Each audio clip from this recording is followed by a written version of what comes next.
Bom dia a todos. Eu sou Ana Gabriela, engenheira da BCP, e esse é o movimento Todos pela Construção.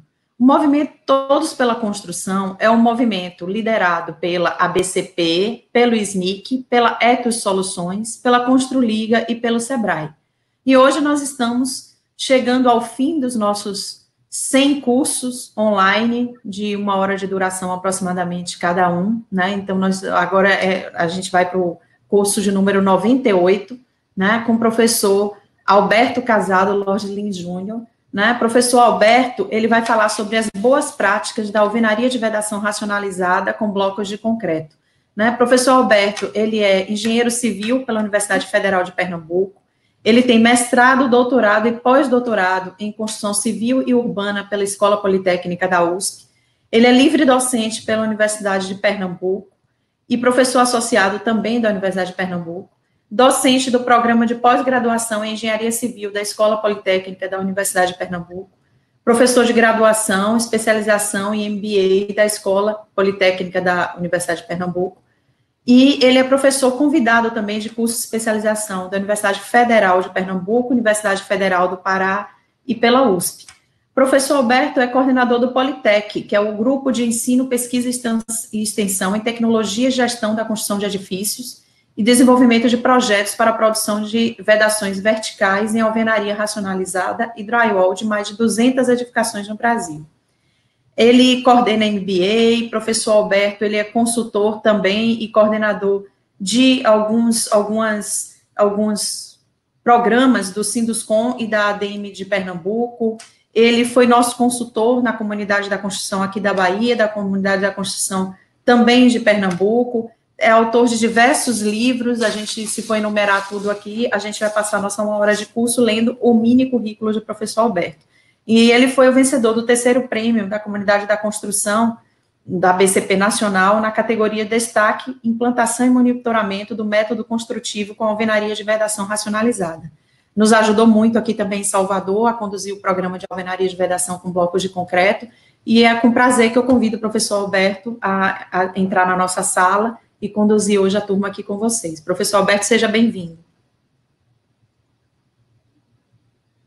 Bom dia, satisfação muito grande estar com todos vocês aqui. É uma honra estar participando desse movimento, Todos pela Construção, e ainda mais o privilégio de estar fechando esse dia de hoje, né, com os 100 cursos, mini-cursos, palestras programados. Então, esse último dia também me enche de satisfação e de orgulho de poder participar. Bem, para iniciar, eu gostaria de agradecer o convite realizado pela engenheira Glécia, a qual eu saúdo a ABCP. Gostaria também de agradecer a engenheira Gabriela, da ABCP de Salvador e região, saudando, então, essa instituição, assim como também gostaria de agradecer ao Eduardo, da ABCP Norte e Nordeste, coordenador aqui em Pernambuco, o qual eu saúdo a ABCP da nossa região aqui de Recife. Vamos lá, vamos começar. Então, para aqueles que ainda não me conhecem, Gabriela já fez aí um breve relato das nossas atividades, a gente vai ter a oportunidade, durante aqui esse período, de estar aumentando um pouquinho mais, vocês entenderem qual é o foco do nosso trabalho, tá? Então, a gente vai falar sobre boas práticas da alvenaria de vedação racionalizada com blocos de concreto. É importante, já de antemão, ressaltar que as informações que serão aqui prestadas, a gente vai buscar ser o mais didático possível, tratando dos aspectos que tornam, efetivamente, essa alvenaria de vedação racionalizada. Eu pertenço à Universidade de Pernambuco, Escola Politécnica, vocês podem perceber aí através dos logotipos, e do programa de pós-graduação em Engenharia Civil da Escola Politécnica da UPE. Vamos lá, vamos falar um pouquinho a respeito da alvenaria de vedação racionalizada. Quem somos? Bem, o Politec, ele é um grupo voltado à criação e ao desenvolvimento de conhecimento, que fornece soluções de tecnologia e gestão para a inovação e a melhoria, tanto das empresas de construção, empresas subempreiteiras, como as entidades setoriais da construção. Particularmente no dia de hoje, muito do que eu vou falar está aí voltado a essas duas linhas principais de atuação: projeto e pesquisa e desenvolvimento. E por falar em projeto, essa primeira figura que a gente consegue observar, ela... Deixa eu colocar aqui para a gente também poder fazer algumas indicações. Então, essa primeira figura aqui, ela nos apresenta uma edificação. Essa edificação, constituída de 2 torres, é um dos nossos projetos, é o Gran Parque Petrópolis, lá na cidade de Natal, no Rio Grande do Norte, da construtora Gabriel Bacelar. Então, 2 torres, 2 apartamentos por andar, contemplando aí um total de 108 apartamentos, com 27 pavimentos tipo cada uma dessas torres, e a área útil de cada apartamento de 103 metros quadrados. A gente tem ainda, aí, em termos de projeto de vedação vertical em alvenaria racionalizada, vocês podem observar essa segunda obra, ela corresponde ao Shopping Rio Mar Fortaleza, no Ceará. Então, é uma obra da construtora JCPM, né? É uma obra realmente de grande vulto e importante. Além do próprio shopping, tem o próprio empresarial aí do lado, como se pode perceber.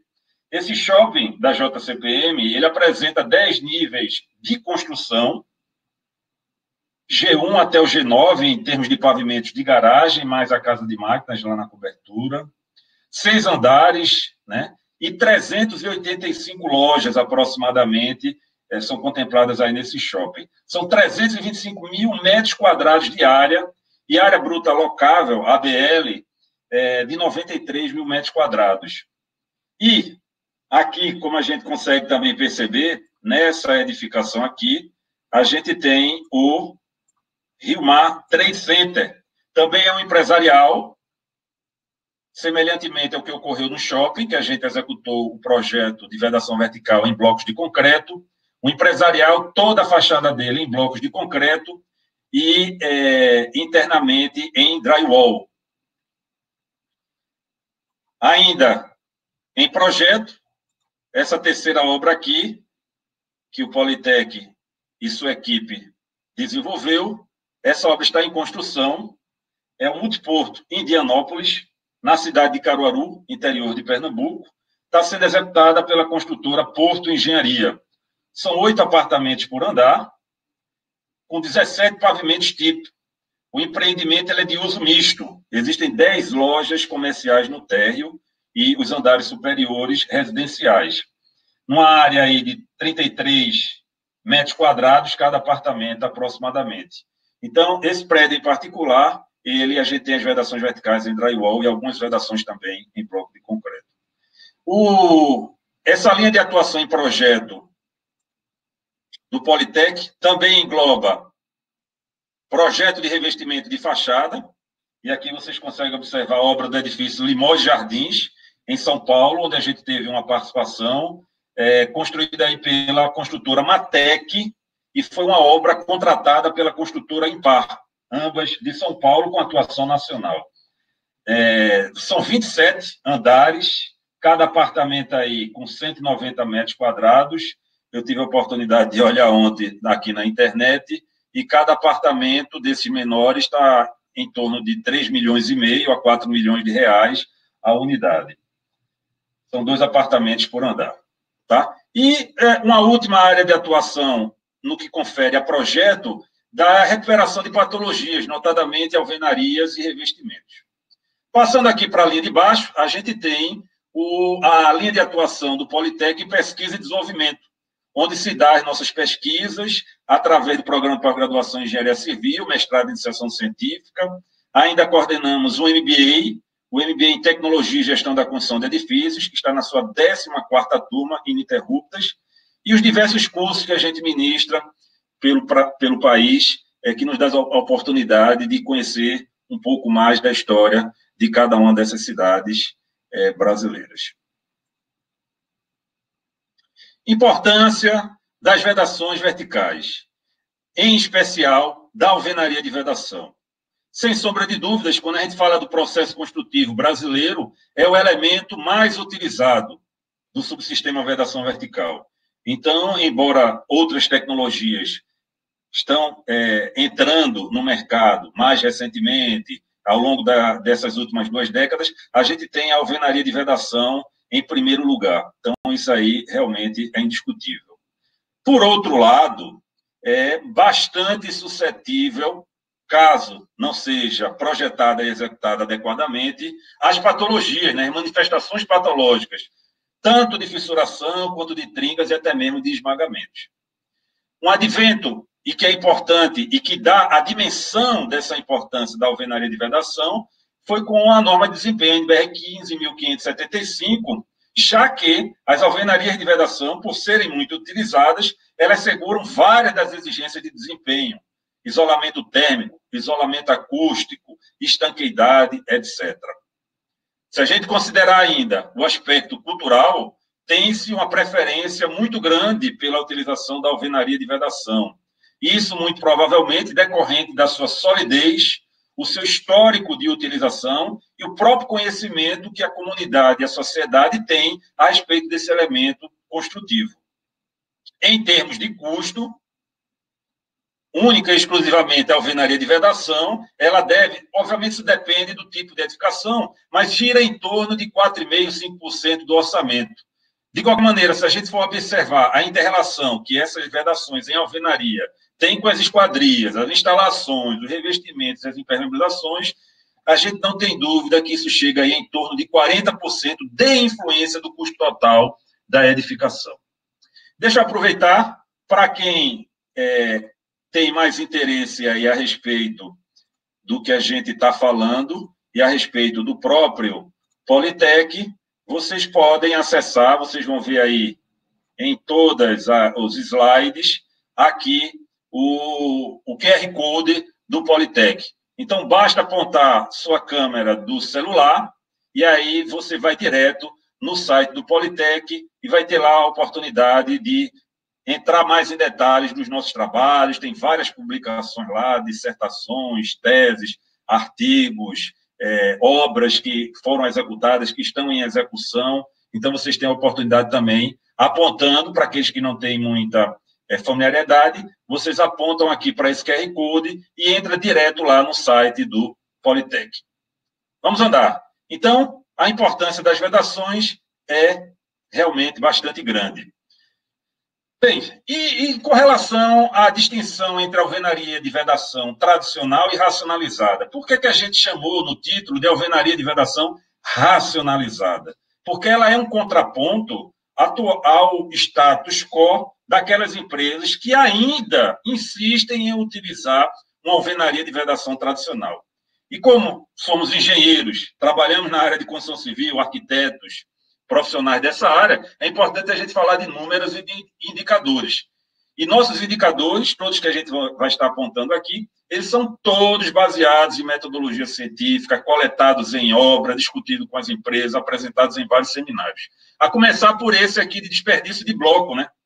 Uma alvenaria tradicional, em empresas que têm certificação ISO 9000, PBQPH, o que você possa imaginar, atinge facilmente 15% de desperdício. Já numa alvenaria de vedação racionalizada, a nossa média é em torno de 3% a 5%. Né? De 3% a 5%. Já teve obras que a gente conseguiu atingir até 2% de desperdício de bloco de concreto. Então, daí dá uma dimensão grande do indicador de desperdício de bloco. Argamassa. Vamos falar de argamassa industrializada e também da argamassa convencional, né? Aquela virada, produzida na própria obra. Numa alvenaria de vedação racionalizada, com bloco de concreto, em média, 16 quilos de argamassa industrializada por metro quadrado de alvenaria de vedação racionalizada.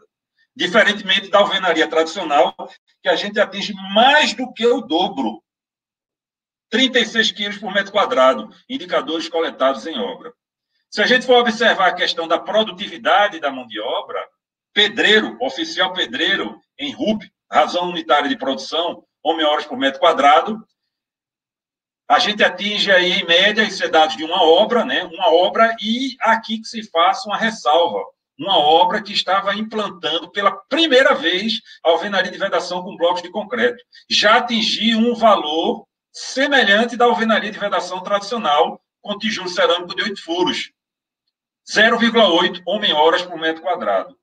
Então, imagine vocês com um aprendizado, a curva de aprendizado e o passar do tempo, essa produtividade e a RUP, quanto menor o valor de RUP, melhor a produtividade, a gente tem obras aí em torno de 0,6, 0,55 homem-hora por metro quadrado, facilmente. Alvenaria de vedação tradicional, alvenaria de vedação racionalizada, a gente não pode mais estar utilizando uma alvenaria tradicional que nos traga esse tipo de situação aí apresentada que a gente vê aqui desse lado, né? Então, uma situação realmente bastante complexa de você aceitar que os seus componentes sejam transportados de maneira errônea, utilizando esse tipo de carrinho, jerica, pilhas acima da altura do operário, técnicas de execução inadequadas que vão ocasionar patologias no futuro, alvenarias sem projeto, como essa figura aqui do lado esquerdo inferior, que a gente consegue observar facilmente o que se pode ocorrer, né, numa obra. Você esqueceu de passar o eletroduto, de ter uma espera, uma bengala na viga e rasgar a viga. Então, isso é inconcebível em qualquer que seja a obra, esse tipo de característica da alvenaria tradicional.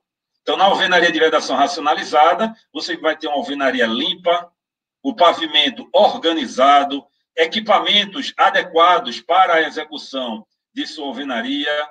Então, é uma outra situação, é uma outra realidade, com produtividade, com a mão de obra treinada, uma mão de obra que realmente vai gostar do que está fazendo, então trazendo esse benefício para toda a construção, né? Então, você vê aqui o operário com uma situação mais adequada de utilização de suas ferramentas e de realização de uma obra com a qualidade desejada, tá? Vamos, então, aqui, agora, falar sobre essa alvenaria de vedação racionalizada e quais são essas boas práticas em termos de projeto e execução. Então, a gente buscou aqui focar principalmente em práticas de projeto e execução. E essas boas práticas nada mais serão que histórias que eu vou contar. Histórias passadas agora, nesse momento de pandemia. Então, eu vou trazer aqui situações pelas quais o Politec, o nosso escritório, junto com a nossa equipe, vem vivenciando nesses últimos 2 meses, em termos de projeto e alguns aspectos já relativos também à execução. Então, eu vou trazer histórias que pode ser de uma empresa que queira implementar a alvenaria de execução com blocos de concreto numa primeira oportunidade, ou até mesmo aquelas empresas que já têm experiência e que buscam aprimorar o seu conhecimento, as suas práticas, para obter indicadores e resultados como esse que a gente também apresentou. Vamos lá.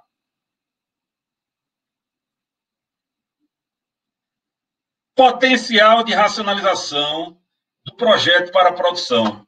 Então, importantíssimo isso. E aí eu começo aos causos, né? Causos esses que ocorreram agora, nesses últimos 2 meses. É óbvio que eu já passei por isso em momentos anteriores, mas eu quero ressaltar principalmente agora que a gente está em home office e que a gente tem também um contato com as empresas, né? Com os profissionais. Inserção no início do processo de projeto.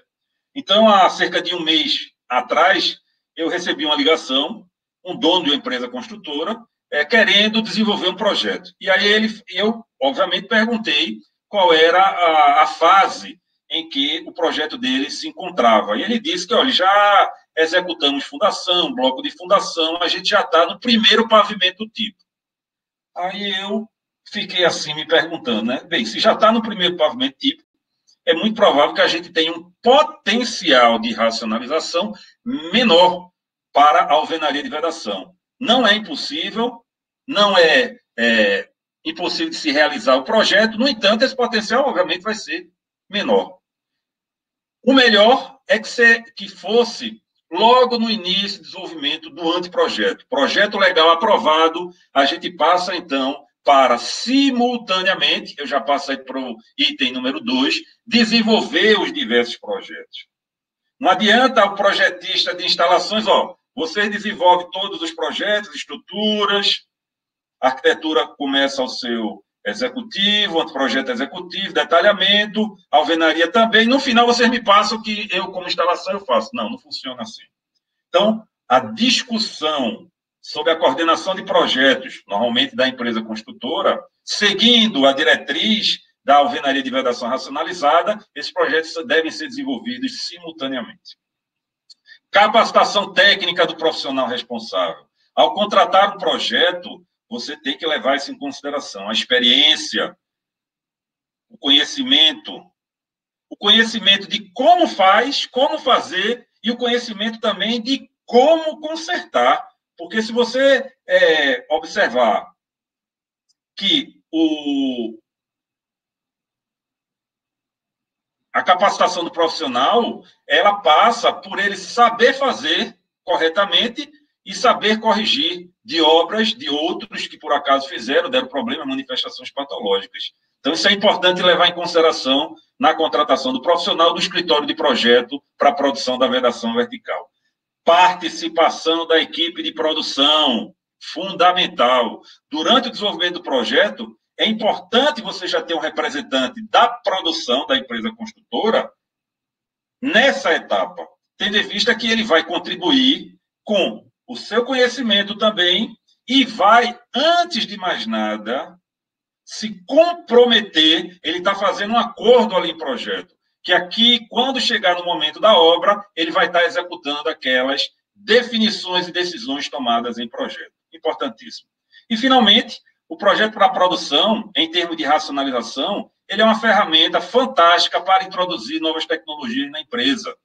Então, você tem aí aspectos tecnológicos e aspectos de gestão, cuja alvenaria de vedação racionalizada, ela trabalha perfeitamente, dando um upgrade na empresa construtora e na qualidade e desempenho da sua obra. Vamos lá, vamos então nessa toada, seguindo para o exemplo aqui, né? Então, a gente tem, em termos de compatibilização, que é uma etapa importante no desenvolvimento do projeto, buscar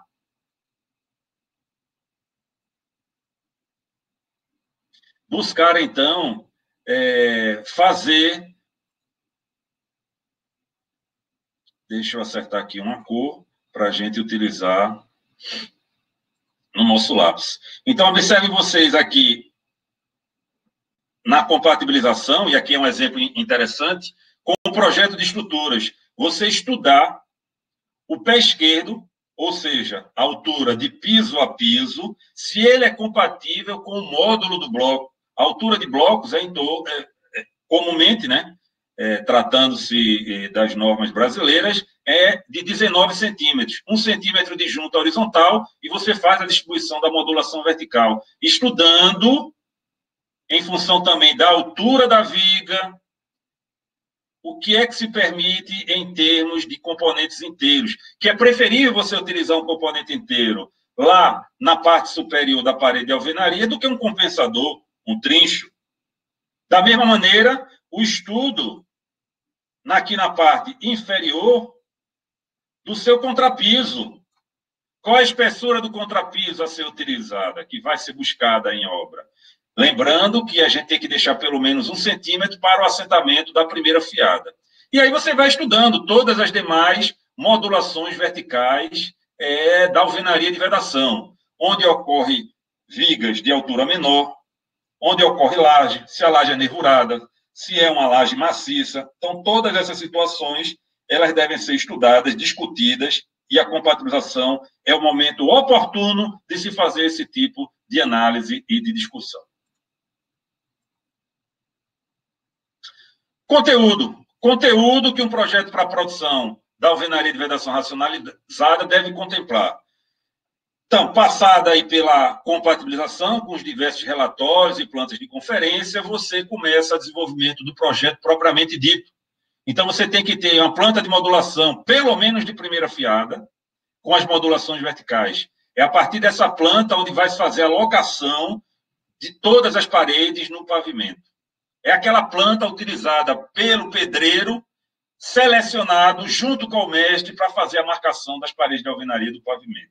Um caderno contemplando todas as elevações, com detalhamento, onde é a passagem de eletroduto, posicionamento racionalizado de caixinhas de elétrica, reforços, telas metálicas, etc.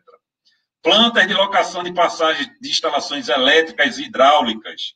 Então, onde é que os pontos de ralo, os pontos da bacia sanitária, eles estão locados numa planta que reúne informações dos demais projetos. Então, observe aí que o projeto de vedação, ele tem esse compromisso e essa responsabilidade de fazer reunião de informações de outros projetos numa planta única. Quantificação de elementos também é um elemento informado em termos de conteúdo do projeto, assim como a logística, contribuições da logística e distribuição de pallets no pavimento, e as visitas técnicas de orientação e monitoramento. Seguindo aí essas 8 regrinhas básicas de elementos que devem contemplar o conteúdo do projeto, a gente vai ter aquela suficiência necessária de informação a ser repassada para a obra e, consequentemente, monitorada. E é interessante que a gente traz aqui os exemplos, né? Então, essa obra que vocês conseguem observar aí do lado esquerdo é o edifício Vita Praia. Esse edifício ele fica localizado em Jaboatão dos Guararapes, aqui no estado de Pernambuco, e foi executado, construído pela construtora Cirela. São 2 torres, 8 apartamentos por andar, são 12 pavimentos tipo, e cada apartamento aí tem de 2 e 3 quartos, né? De 3 quartos tem 76 metros quadrados de área. Observe, olha que interessante. Fomos consultados para a execução do projeto dessa edificação, sendo que a torre número 1, são 2 torres, esse empreendimento, a torre número 1, ela já estava em execução. Ou seja, a construtora não conseguiria, até por tempo de desenvolvimento de projeto, de utilizar o projeto na primeira torre, porque ela já estava sendo executada. O projeto foi para a segunda torre. Tivemos a oportunidade, na época estagiário dessa obra, hoje já engenheiro, o engenheiro Vitor, ele fez todo um levantamento para o trabalho de conclusão de curso dele, que a gente orientou na universidade, a respeito da utilização dos consumos, da economia com projeto das 2 obras. A torre número 1 sem projeto e a torre número 2 com projeto. Então, aí tem dados importantes, interessantes, que vocês podem observar. Tivemos aí uma redução no consumo de argamassa de 10%. 10% na redução do consumo de argamassa industrializada. Blocos inteiros, a redução foi de 16%. Da torre número 1 em relação à torre número 2, que tinha projeto. Meio bloco, redução de 5%. E os compensadores, foi uma redução assim fantástica. O trincho de 9, o compensador de 9, uma redução de mais da metade do que foi utilizado na torre número 1. Assim como também quase 50% do compensador de 4.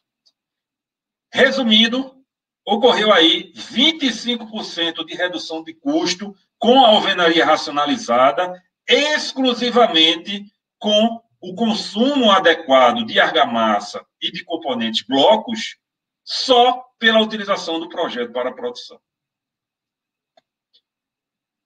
Vamos passar para um outro exemplo, dentro aí do item boas práticas para projeto para a produção. Então, aqui é interessante a gente observar, essa edificação é uma edificação é o edifício Jardins da Ilha. Essa edificação é de 2 torres, né? Ela está em execução no momento, está terminando aqui as fundações, são 3 apartamentos por andar, 38 pavimentos tipo e a área de cada apartamento de 135 metros quadrados, na cidade do Recife, da construtora Moura do B. Então, essa edificação,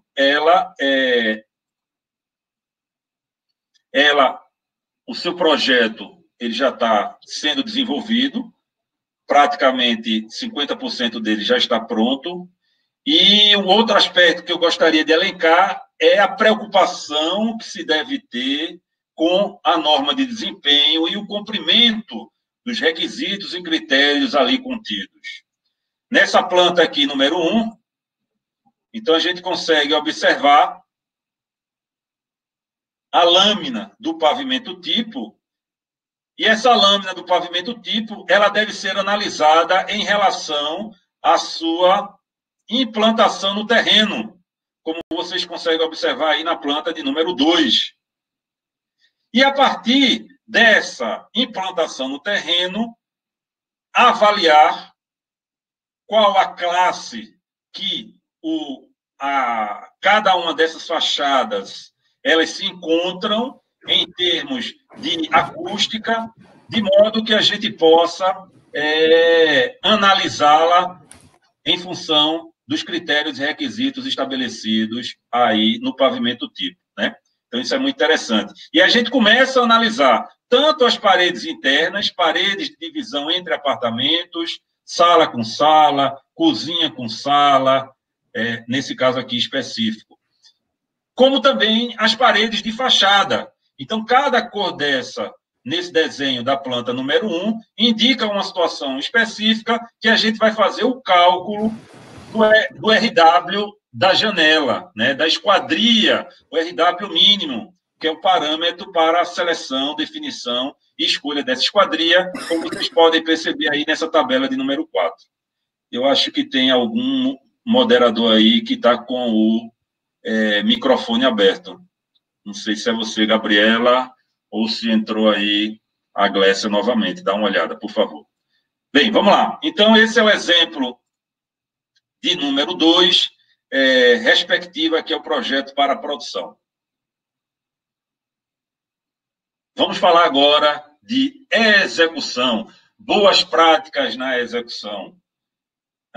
Vocês aí têm algumas figuras, né?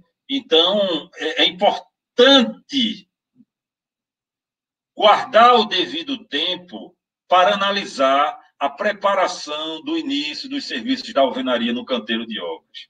Como é que vai ser a descarga do componente na obra? Quem é o fornecedor? Se esse fornecedor está capacitado? Se ele pertence a algum selo de qualidade?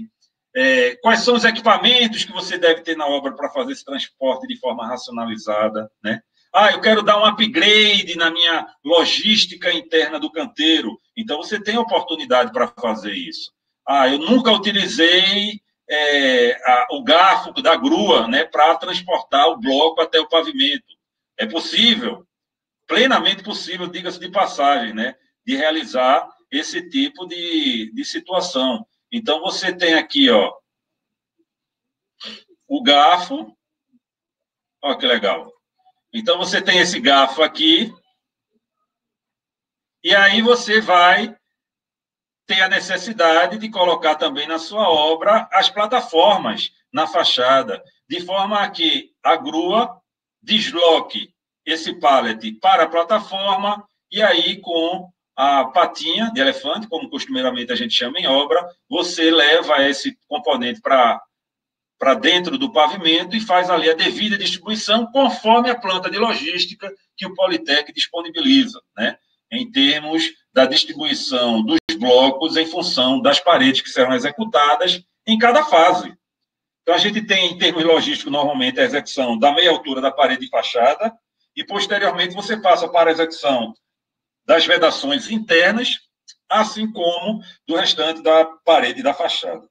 Então, é importante levar isso em consideração e a etapa de preparação para o início dos serviços cumpre muito bem esse aspecto.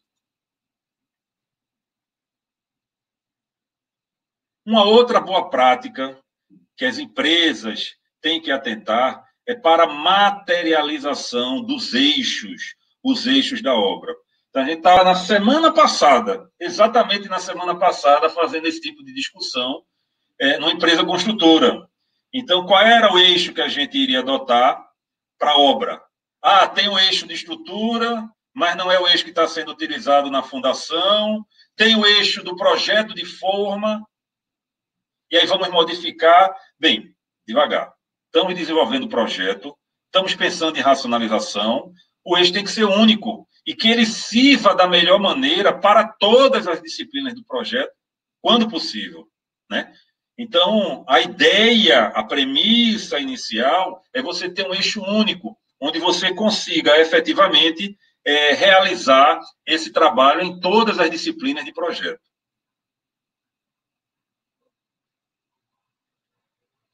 Então, um exemplo aí, a gente consegue perceber aqui o eixo implementado com um degrauzinho, uma camada de argamassa, onde você depois faz a passagem do prego, e aí você tem o eixo materializado no pavimento tipo. Não precisa ter mais aquele fio de nylon esticado de uma ponta a outra da lâmina, da laje, e que está profissional o tempo todo esbarrando, passando, empurra passa com o carrinho, deixa o carrinho encostado na linha, tira ela de posição, e aí fica difícil você trabalhar e fazer uma vedação com qualidade. Não apenas essa é a sugestão, a boa prática. Você tem a possibilidade de fazer também esses eixos intercalados, né? Como pode ser observado aqui nessa outra figura, e também fazer, como é costumeiramente em outras vedações, utilização do pó xadrez na linha impregnada com esse pó. Então, a gente tem excelentes obras realizadas com esse tipo de prática. O pavimento fica todo desenhado na laje, né? No contrapiso, aí no caso, onde você já tem a condição de posicionar e executar, liberar a execução da sua parede de alvenaria de vedação. É uma boa prática. Detalhes construtivos, não podemos perder de vista os detalhes, né? Então, boas práticas aí. Peguei esse exemplo, e é um exemplo que, costumeiramente, chegando na obra, a gente percebe, embora tenha um detalhe no nosso caderno de detalhes que já coloque esse tipo de especificação. Então, observem aqui nessa planta, nessa figura do lado esquerdo, onde a gente tem a caixinha de elétrica. Cortou o bloco, chumbou a caixinha e aquela caixinha convencional. Foi que a construtora fez. Eu não consigo passar o eletroduto porque o bloco superior vai estar em cima do furo da caixinha. Aí rasga a caixinha no seu fundo. Bem, isso não é racional. Nunca foi racional, né? Então, você tem componentes no mercado adequados para esse tipo de fim. É o exemplo aqui da segunda figura. Então, caixinhas com fundo chanfrado que lhe permite utilizar o eletroduto sem qualquer rasgo na caixinha. É só retirar o plástico circular e fazer o encaixe do eletroduto. Assim como também é um outro exemplo que vocês podem perceber aqui, ó. Executa a alvenaria e depois vem com a serra circular, a serra copo, você vem fazendo esses furos e encaixando as caixinhas também específicas para esse tipo de abertura realizada no bloco, com o devido encaixe do eletroduto, sem ocasionar quebra da parede, rasgo na parede e, consequentemente, desperdício de material. Vamos aos exemplos. Sempre interessante a gente falar dos nossos exemplos, né? E tudo que a gente vem falando aqui é sempre na prática, as boas práticas. Então, essa edificação aí é o Ocean Pontal, ou Pontal Oceânico, muitos chamam assim também. Ela fica aí localizada no Rio de Janeiro, Recreio dos Bandeirantes, é um projeto nosso, executado para a construtora RJZ Cirela, lá no Rio. Então, é um grande residencial, um condomínio residencial, é um novo bairro, né? Costuma-se dizer assim, que é um novo bairro lá no Rio de Janeiro, ali no Recreio dos Bandeirantes.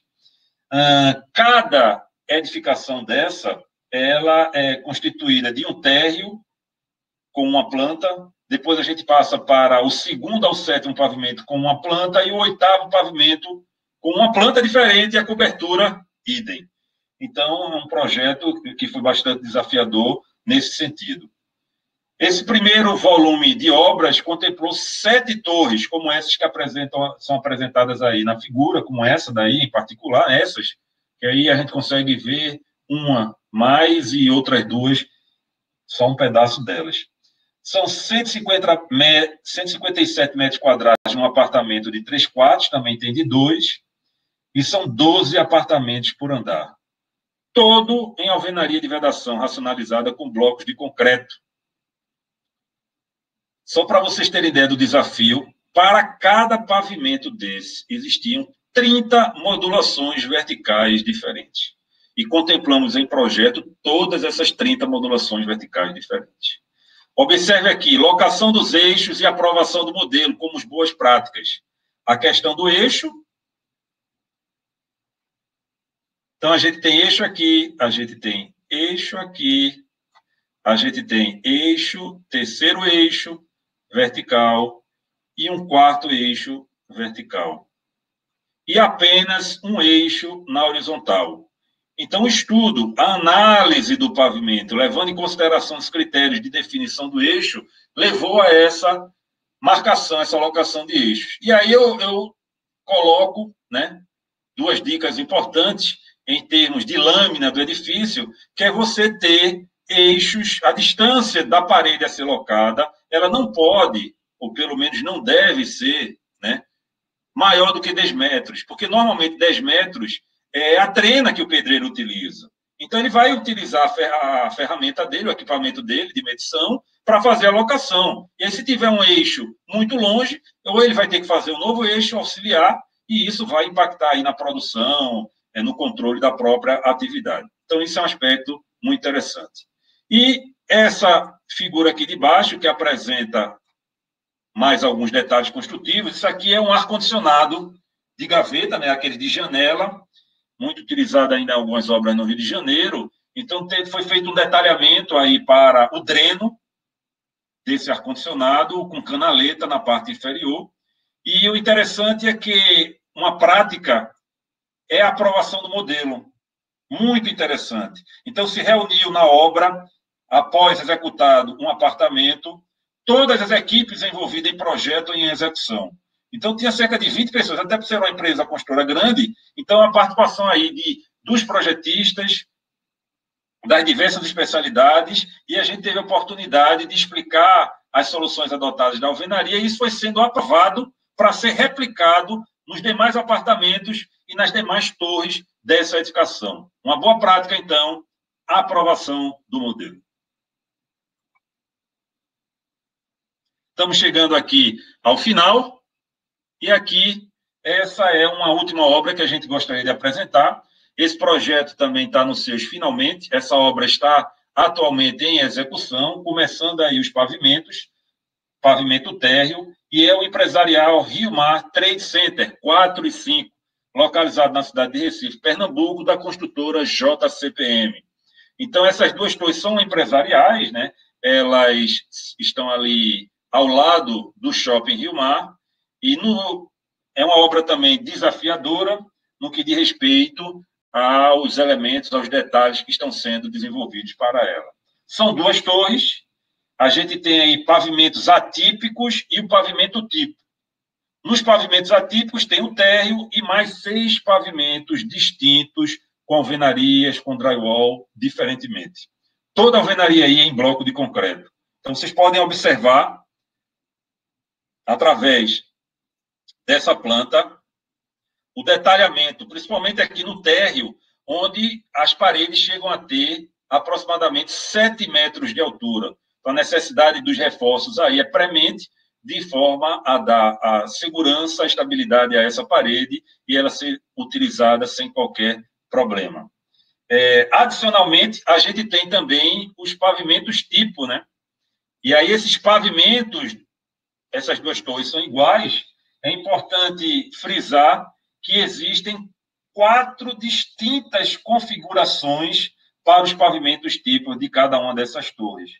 E são 23 andares cada uma dessas torres.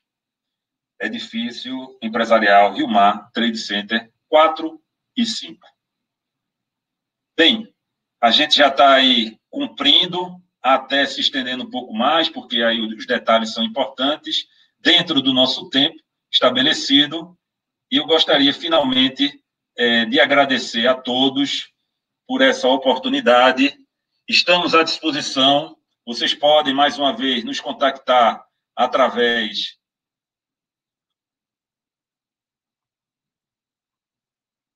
do QR Code aqui do Politec. Finalmente, publicações a respeito do assunto, a gente tem algumas, reunindo aí históricos, exemplos, boas práticas, ótimas práticas, benchmarking.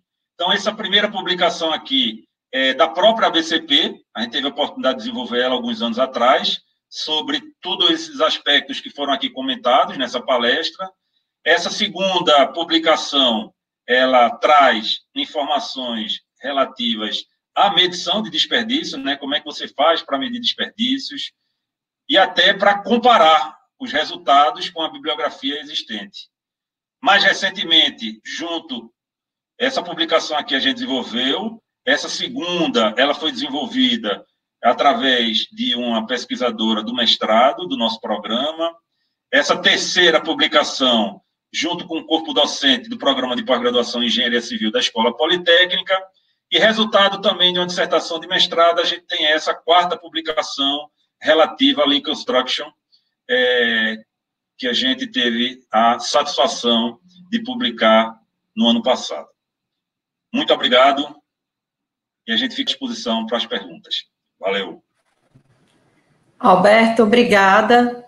Gostaria de agradecer sua apresentação, como sempre, super didática, né? Professor é professor, né? Então, tivemos a oportunidade aqui na Comunidade da Construção de trabalhar com o Alberto e foi um aprendizado, né? E até já fazendo propaganda também, nós desenvolvemos aqui com a Comunidade da Construção de Salvador também um manualzinho de alvenaria de vedação com blocos de concreto, né? Pelas construtoras participantes da Comunidade da Construção aqui, juntamente com o professor Alberto, né? Então, eu acho que foi um marco aqui na minha região, vamos dizer assim, né? Da gente poder trabalhar com projetos de racionalização. Então, nós temos projetistas, nós temos bons engenheiros de obra, aliás, nós temos muitos engenheiros bons à frente das obras, né? E eu acho que a gente tem tudo para trazer um nível de racionalidade, de racionalização, melhor falando, melhor em todas as obras, ao Brasil afora, né? Então, eu acho que a gente está com a faca e o queijo na mão, a gente está tendo agora um momento que a gente pode se dedicar a estar assistindo as aulas, as lives, aprendendo, trocando informações. Hoje o mundo é pequeno, né? Você está aí em Recife, eu estou aqui. Às vezes, até a oportunidade da pandemia da gente estar junto, né? Então, a gente tem que saber aproveitar esse momento. Bom, a gente tem algumas perguntas aqui, eu não estou conseguindo descer a minha tela para olhar o que já ficou, algumas eu já salvei, mas Priscila, que é daqui de Salvador, né, ela faz um comentário que ela trabalha com análise de projetos, e toda vez que ela solicita a contratação de um projeto de vedação, os incorporadores perguntam, para quê? Né? E ela já complementa, qual o melhor momento para se contratar esse projeto de vedação? Boa pergunta, obrigado, Priscila. Satisfação em tê-la aqui conosco nessa live. Priscila é uma referência na implantação da norma de desempenho no Brasil inteiro, né? Um trabalho fabuloso. Parabéns, Priscila. Bem, o melhor é você nascer com um projeto de alvenaria no empreendimento. Então, eu diria que o start seria no anteprojeto. Então, você aprovou o projeto legal, obviamente já tendo diretrizes de considerar uma alvenaria racionalizada no seu empreendimento. Com a aprovação do projeto de arquitetura na prefeitura, você tem que ter o projeto de vedação contratado para desenvolver simultaneamente as demais disciplinas de projeto. Porque aí você vai, através da compatibilização, dessa análise, verificar a oportunidade de melhoria, né? A gente citou aí o exemplo do estudo da modulação vertical, está diretamente relacionado ao projeto de estruturas. E o projeto de estruturas também define a altura do patamar de cada escada. Então, se a gente mudar pé esquerdo, pé direito, isso tem reflexos na escada, no degrau da escada, na altura do degrau. Então, é importante você fazer essa análise em conjunto para tomar a melhor definição. Então, o anteprojeto é uma fase bastante interessante de você fazer esse tipo de contratação. Ótimo, né? Tem uma pergunta aqui do Wendler, né? Projetista. Primeiro ele elogia a sua apresentação, depois ele pergunta se utiliza-se da informação da deformação imediata ou da deformação lenta para definir o encunhamento ou arremate. Como é que é definido esse encunhamento? Que bom, Wendler. Satisfação também tê-lo aqui conosco. A gente teve a oportunidade aí, em função daquele prêmio da comunidade da construção, né, que a Gabriela citou logo no início, a gente fez uma missão técnica na Alemanha, Munique. E aí eu tive a oportunidade de me aproximar um pouco mais do Wendler e, novamente, é uma satisfação revê-lo aqui na nossa live. Bem, muito boa pergunta. A gente tem a oportunidade, ainda na primeira reunião, ou previamente à primeira reunião de compatibilização, de solicitar do projetista de estrutura a planta de isodeformação. Então, essa planta de isodeformação é que nos vai fornecer os dados necessários para a análise de onde estão previstas tanto as deformações localizadas, as flechas, os pontos de concentração. E, em função da análise dessa planta de isodeformação fornecida pelo projetista de estruturas, a gente vai fazer os nossos reforços, pilaretes, vigas, utilização de telas, juntas, etc. Então, as soluções existem, elas têm que ser aplicadas e os projetos disponíveis têm que ser corretamente utilizados. Tem alguns construtores, quando a gente chega, que ela até comenta assim, eu gosto de contar os causos, né, como a gente fez aqui na apresentação, que é isso que alimenta o imaginário aí dos profissionais.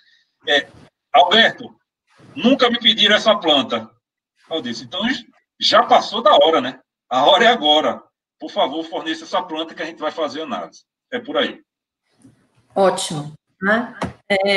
Alberto, tem algumas outras perguntas aqui. Teve uma pessoa, essa eu não consegui identificar, né, porque sumiu aqui na minha tela, que ele pede para explicar melhor sobre marcação dos eixos em lajes para fazer projeto. Eu deixei a sua apresentação aí aberta, justamente porque se você precisar voltar em algum slide aí para tentar fazer esse comentário. Ele está falando da locação, né? De eixo. Eu acho que sim.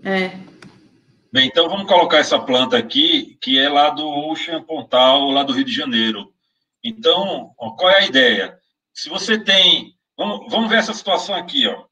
Você tem esse eixo, esses dois eixos aqui, deixa eu aprimorar aqui a apresentação, utilizando as ferramentas disponíveis, e nesse sentido, essa plataforma aqui é bem legal. Olha, então você tem aqui esse eixo, esse outro eixo, e obviamente esses eixos aqui, eu já adianto para vocês, que eles têm mais de 10 metros de distância. Claro, ele pode até ter 20 metros de distância um do outro, porque qualquer ponto que você pegar entre esses dois eixos, obviamente vai ter menos de 10 metros, que aí está compatível com as trenas metálicas de preferência, né? Hoje em dia, graças a Deus, a gente já não vê mais aquelas trenas do passado, então, que lhe permite fazer uma boa alocação. Então, uma dica em termos de projeto é essa daí, a questão dos 10 metros. Uma outra dica também interessante na definição desses eixos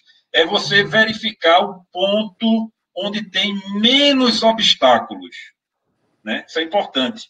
Então, o eixo X aqui, ele dá um bom exemplo dessa situação. Ele está passando justamente no corredor. Então, observe que no corredor você não tem paredes em grande quantidade transversais, até por ser um corredor, e aí esse eixo ele vai ter uma liberdade de posicionamento para que você também possa utilizá-lo da maneira mais fácil. É muito comum a empresa construtora utilizar o eixo da estrutura, até porque é uma das primeiras etapas da execução da obra. Então, é fundamental que você discuta em concordância com o projetista de estruturas a utilização do eixo, se o eixo está bom ou não para a alvenaria, e que se acorde junto com a empresa construtora. Porque um fato que ocorre, Gabriela, a obra iniciou, você pegou o projeto de alvenaria, não tinha visto antes, eu estou utilizando esta estrutura, e definiram lá em projeto um outro eixo. Liga lá para o projetista de vedação para ele mudar o eixo. Bem, eu preciso do projeto agora. Se a gente for trabalhar para mudar esse eixo, relocar tudinho, aí coloque dias e esses dias serão dias perdidos, né, de um trabalho que já foi executado no passado. É quase um novo projeto, né? Quase um novo projeto nascendo. É reprojeto, né? Exatamente. Tem mais uma pergunta aqui do Ricardo Moreira. Ele pergunta se vocês já estão utilizando a metodologia BIM nos projetos. A gente teve uma oportunidade aqui no nosso escritório, no Politec, de fazer todo um treinamento, de fazer uma implantação em uma obra do BIM, sendo que esse assunto, ele demanda a necessidade, né, é uma demanda colocada pela empresa construtora. Então, o que eu tenho observado de uma maneira geral é que as empresas construtoras ainda não implementaram o BIM internamente, como ele deve ser efetivamente realizado, né? O BIM, ele é uma ferramenta, ele não é o Revit, que é muito utilizado, ele é uma ferramenta, ele não é o processo é o BIM. Então, exige a implantação por parte da empresa construtora, como coordenadora do projeto, assim como dos demais projetistas. Não é BIM você pegar uma única empresa e ela modelar os projetos de outros projetistas e entregar uma determinada solução para a construtora, né? Dentro da especialidade exclusiva dela, por exemplo, instalações. Então, isso aí fica difícil. É uma ferramenta útil para se fazer essa análise de compatibilidade, mas definitivamente não é o BIM ao pé da letra, ao pé da palavra, como se deseja. Acredito que a médio prazo essa vai ser uma realidade ainda maior entre as empresas construtoras do Brasil. Na verdade, eu vou adiantar e vou voltar, certo? Nas perguntas aqui.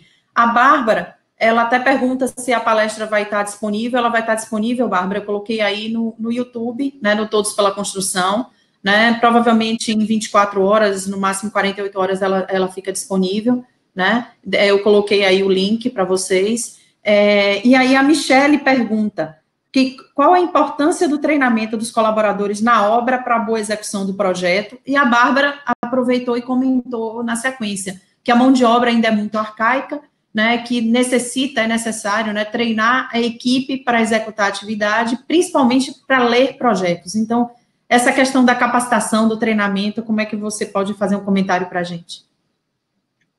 Obrigado, Bárbara. Tem várias Bárbaras aqui participando hoje. Eu já vi pelo menos umas 3 aqui no chat, viu, Gabriela? Eu não sei qual delas é. Eu acho que é a mesma. Eu acho que é Bárbara Couto. Ela está participando bastante aqui. Que bom.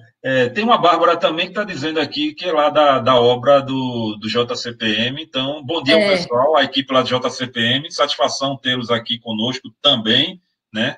E é importante porque a gente vem fazendo algumas reuniões justamente nessa pergunta que foi realizada. Essa participação da produção enquanto desenvolvimento do projeto é uma premissa básica, né? Porque aí você faz os acordos. E acordo feito é acordo realizado. Porque senão ele fica sem compromisso também, né? Então, um acordo feito durante o desenvolvimento do projeto com um representante da equipe de produção é fantástico. Alberto, a minha construtora é uma equipe pequena, reduzida, e eu não tenho um engenheiro da obra ainda definido que vai para aquela obra. A gente ainda está desenvolvendo o projeto. Tudo bem, sem problema. Mas, com certeza, você tem ou um coordenador de obras, que vai permanecer na empresa, ou um diretor técnico. Então, essa figura tem que estar lá participando. Afinal de contas, não são tantas reuniões assim. Então, essa figura tem que estar lá participando. E, no canteiro, tem que se fazer a apresentação do projeto à equipe de produção. Então, é chamar pedreiro, é chamar mestre, é chamar servente, e é toda a equipe de gestão da obra, é o estagiário, é o engenheiro residente, é o técnico de edificações, é o cachimbo. Cachimbo? Bem, deixa eu decifrar o que é isso aqui, né?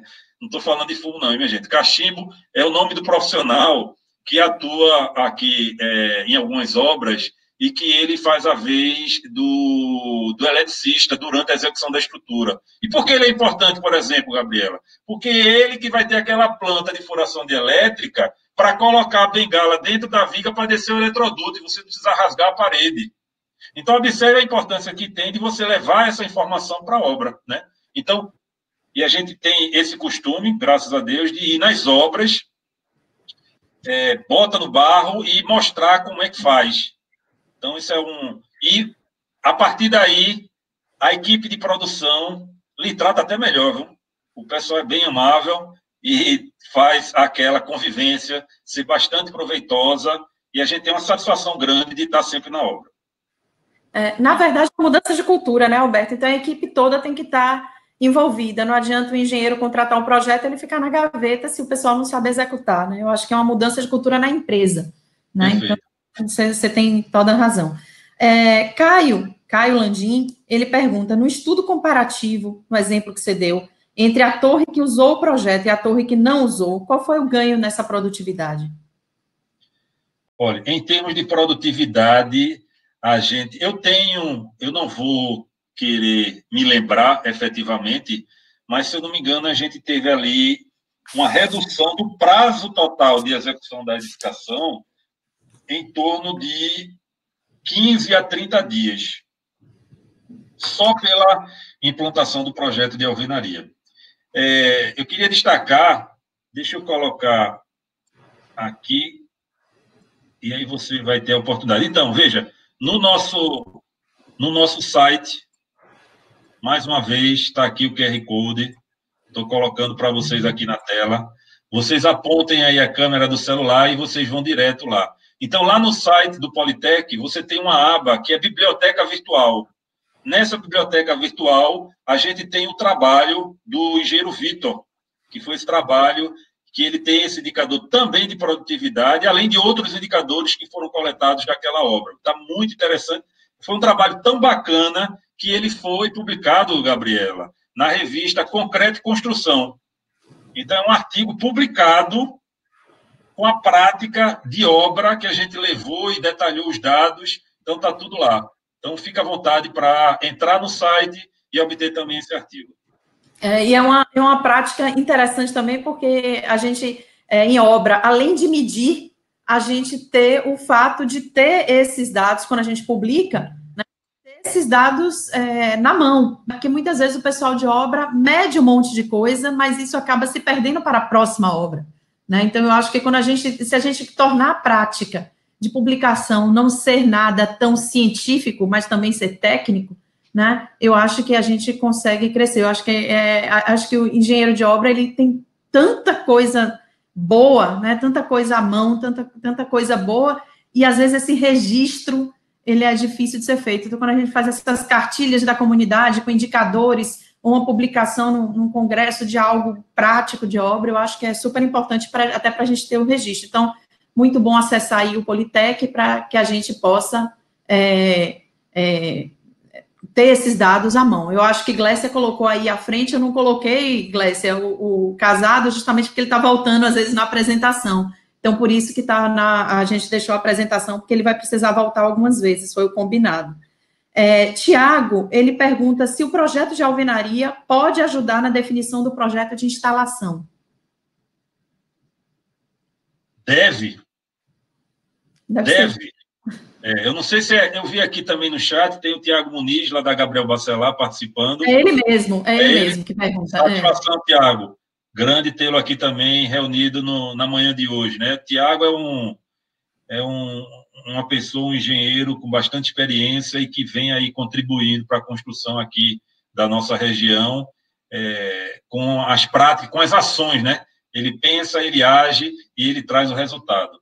Eu tive uma experiência de uma obra, inclusive foi uma das obras que a gente citou aí, acho que a primeira obra, que a gente foi lá numa obra em Natal, Rio Grande do Norte, com um projeto de vedação, e o pessoal estava com dificuldade, era a primeira vez que utilizava, e o mestre estava com dificuldade de executar. A gente chegou lá de manhã cedo, e o mestre estava com dificuldade de executar o pré-moldado de concreto da verga de porta, porque tinha um detalhamento na lateral, descendo, um invertido.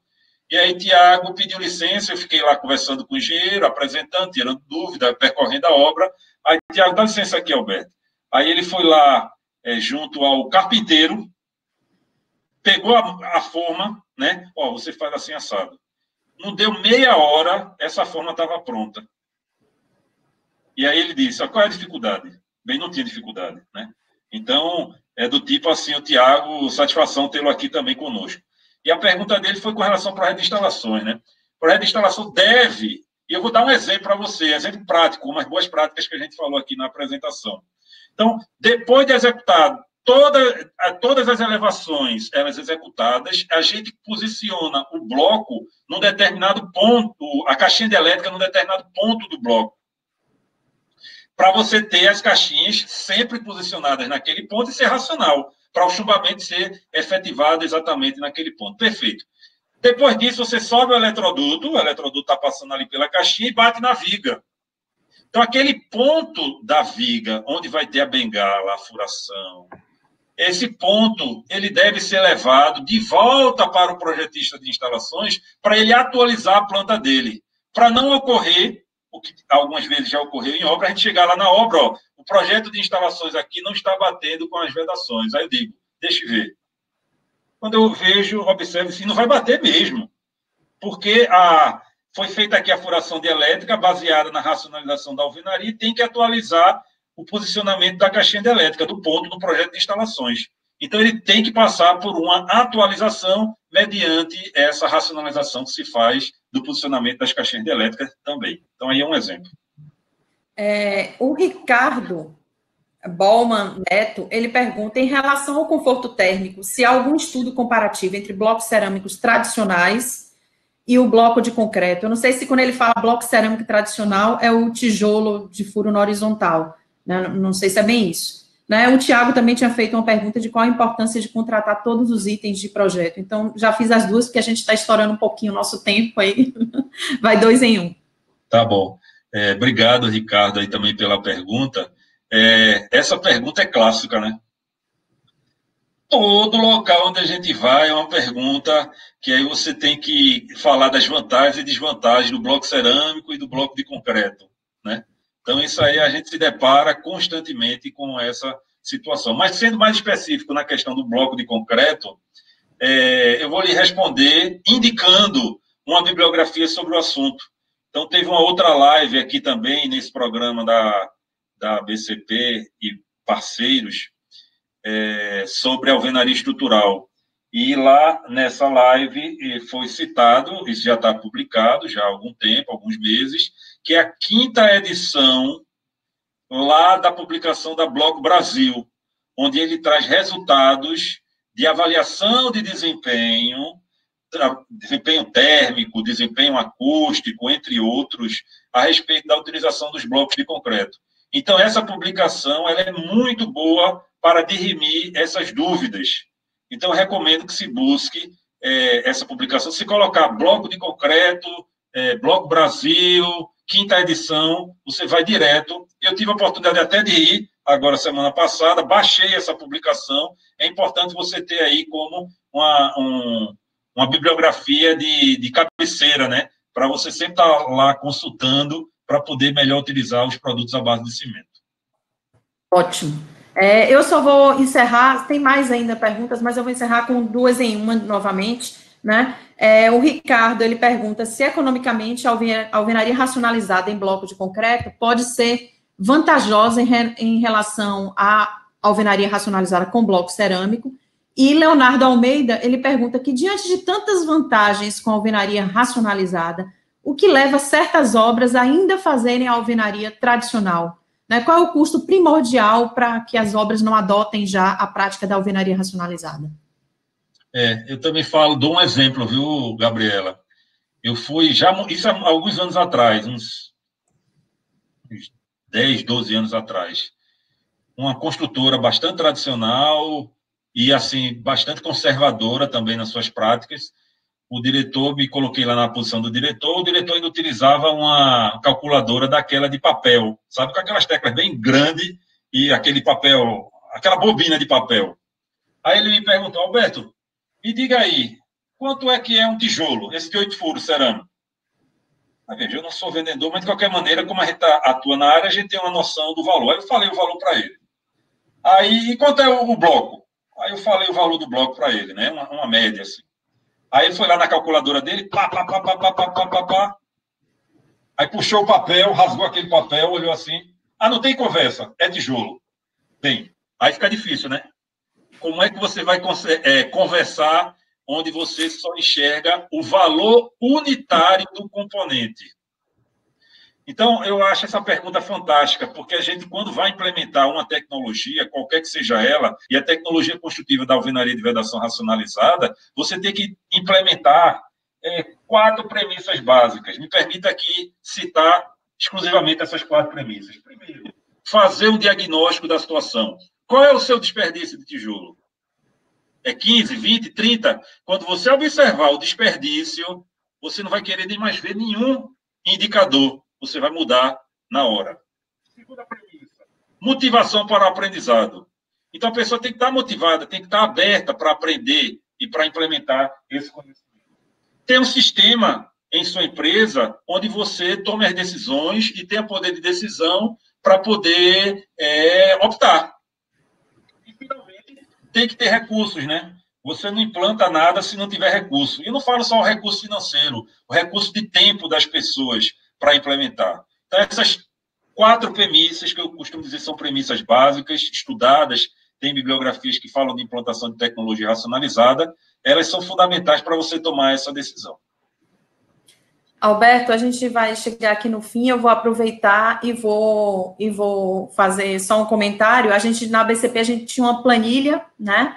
Foi desenvolvida por engenheiro Guilherme Andrade, lá do Rio, que foi palestrante aqui, fez 2 palestras para a gente aqui no Todos pela Construção, e que a gente levava essa planilha em obra, né? Essa planilha hoje, Guilherme deve ter já atualizado, ela deve estar bem melhor, porque era no início a gente estava meio que montando a planilha, né? E a gente levava ela em obra, e eu tive a oportunidade de fazer isso com o próprio Guilherme, sozinha, aqui em algumas obras em Salvador, e o engenheiro da obra colocava todos esses dados, o valor do bloco cerâmico, o valor do bloco de concreto, qual era o desperdício, ele dizia o desperdício dele, aí a gente colocava o desperdício do bloco de concreto, normalmente ele não acreditava que era só aquele, então vamos aumentar um pouquinho, a gente aumentava, colocava o consumo de argamassa de um do outro, e chegava, algumas coisas a gente não tinha poder de medir, por exemplo, o entulho gerado numa alvenaria não racionalizada, né, o quanto isso custa de caçambras para tirar de obra, de operário para tirar de obra, então eram custos que a gente nem estava levando em consideração naquela situação, e no final a gente via, comparava custo com custo, levando toda essa mudança de tecnologia,